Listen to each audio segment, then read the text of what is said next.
We have been taught, and it is correct, time is gold. We have been taught, and it is right, that time is money.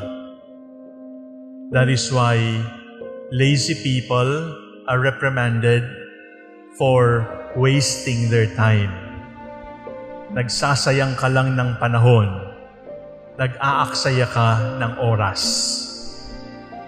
Kauulit. Time is gold. Do not waste time. We became slaves of our schedules. But there is something more important than time. There is something more precious than gold. It is true that the face of your watch is important. But do not forget that the face of the person seated to you is more important than the face of the watch. It is true that time is gold and gold is precious. But time and gold are not absolute. There is somebody more important than time. And who is that? Our timeless God. There is something more important than gold or silver or diamond. And who is that? God, our treasure. So ngayong araw na ito, tingnan natin ang ating buhay. Bakit ka palaging nagmamadali? Why are you always hurrying? There are many reasons. The slaves of the landowner in the gospel were hurrying. They wanted to remove the weeds right away. Nagmamadali kasi baka tumubo kasama ng mga trigo. Balik ako sa aking tanong. Bakit maraming nagmamadali? May iba-ibang dahilan. At kailangan nating intindihin kung bakit. First, many of our countrymen are in a hurry because the suffering is too much. Many of us are in a hurry because we are so concerned about the present, because we are not sure if we will still see tomorrow. We are not sure if the future will still welcome us. That is why we are in a hurry, because the misery is too much, the suffering is too much. And my dear brothers and sisters, when the poor are suffering, please do not judge that the poor have no discipline. No. The poor are suffering, but they are not less disciplined. The poor are suffering and they're in a hurry because they might not see tomorrow anymore. Parang wala nang kinabukasan. Kaya kapag nakakita ng pagkain, nagmamadali. Kapag nakakita ng ayuda, nagmamadali. Kapag nakakita ng tutulong, nagmamadali. At nakikipag-agawan. Kapag nakakita ng jeep na pwedeng sakyan papasok, nakikipag-agawan. It is not because people are not disciplined. It is because suffering is too much. And that is why we feel that tomorrow might not come anymore. Do you remember the good thief? Do you remember the bad thief? The good thief said, "Remember me when you come into your kingdom." The bad thief said, "If you are the Son of God, come down from the cross, save yourself and us." He was suffering. Nailed to the cross, hands and feet. Can you blame him for mocking? It is wrong to mock, but it is understandable because suffering is too much. Do you remember Martha and Mary asking the Lord to heal Lazarus and prevent the death? That is why when the Lord went to Bethany and Lazarus had already died, may konting tampo. Bakit di ka dumating sa tamang panahon? The first reason why we are in a hurry is because there is too much suffering. If you are suffering from sickness in the hospital, di ka ba magmamadaling umuwi? Kung nagugutom ka, nakakita ka ng pagkain, di ka ba magmamadaling kumain? Konting unawa, a little compassion for the sufferings of one another, because that could be a reason why we are in a hurry. And then you're going to ask me, but some people are not suffering. Why are they in a hurry? Iba yun. Ang pangalawang dahilan kung bakit nagmamadali ay sapagkat hindi ka na mahal. If I am always in a hurry with you, it could be because love is gone or love has diminished. Because love and hurrying up are incompatible. Sapagkat ang isang taong nagmamahal ay marunong maghintay kahit habang panahon. Real love is patient. Real love is kind. Real love waits. Saint Paul says, love is patient. If love is patient, love can wait.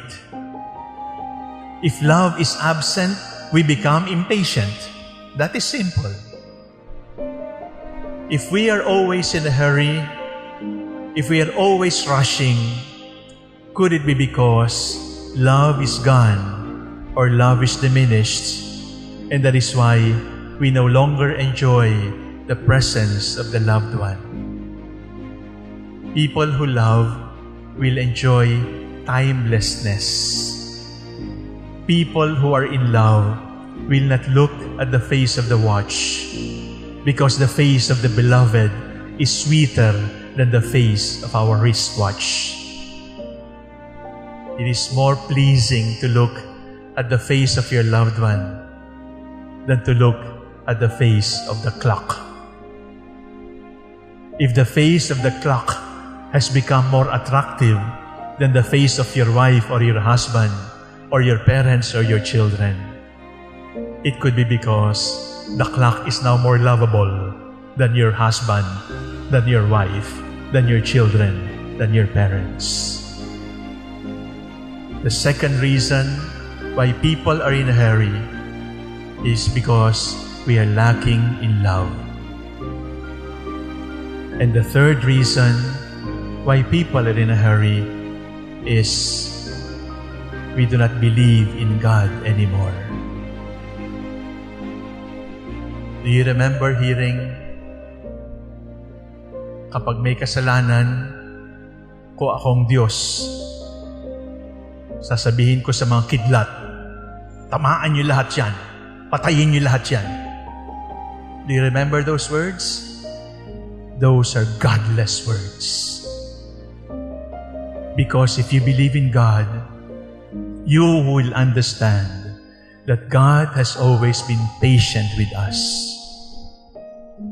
If you believe in God, you would understand that God has always been merciful with us. Don't tell me this is politics. This is scriptures. This is the Word of God. God has been waiting for us. And God does not like instant solutions, because God does not rush us. Yes, time is gold, but God is timeless and He's going to wait. Yes, gold is precious, but love is more precious than gold. And those who cannot understand God, God who is patient, God who waits, will become impatient with God.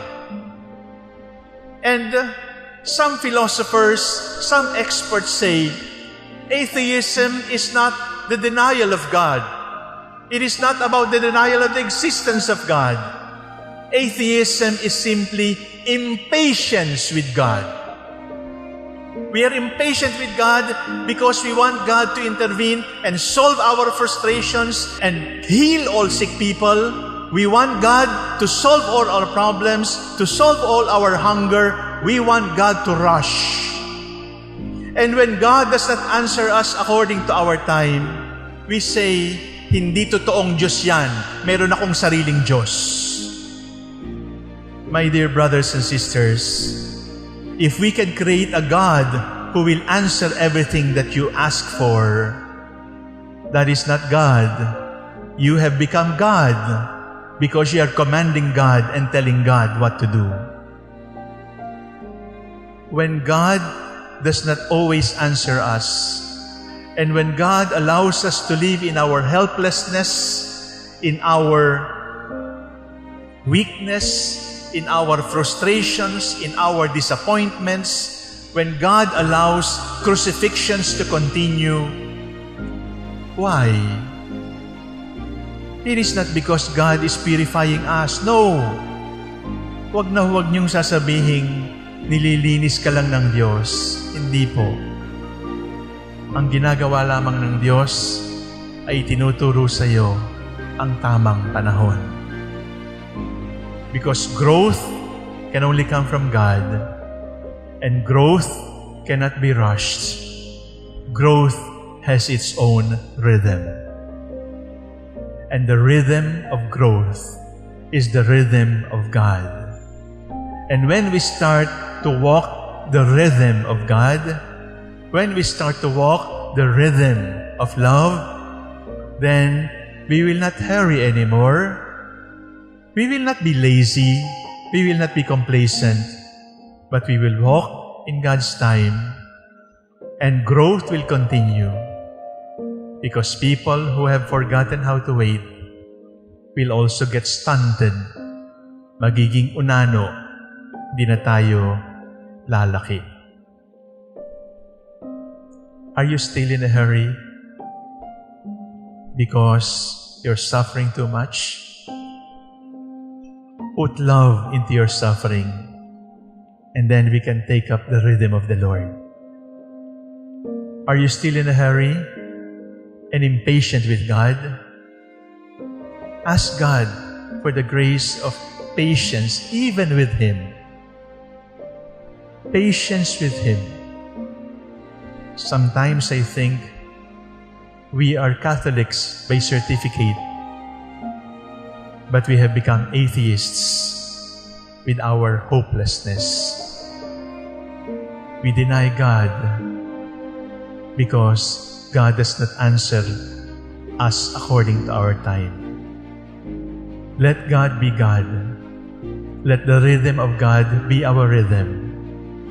Let us love, let us live like the Lord, who is always with us in His timeless love for us.